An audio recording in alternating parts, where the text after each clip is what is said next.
क्या हाल चाल है दोस्तों। आप सभी को प्रणाम। मैं गौरव बाबा आप सबके बीच। और कैसे हैं आप लोग, थोड़ा बताने का प्रयास कीजिएगा। और आपको आज का एक वीडियो में डालूँगा, आपको दिखाऊँगा। और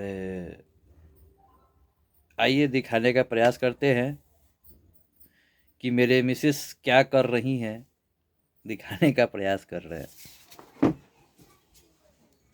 जिससे आप देख रहे हैं कि यहाँ पे खाना खा रही हैं।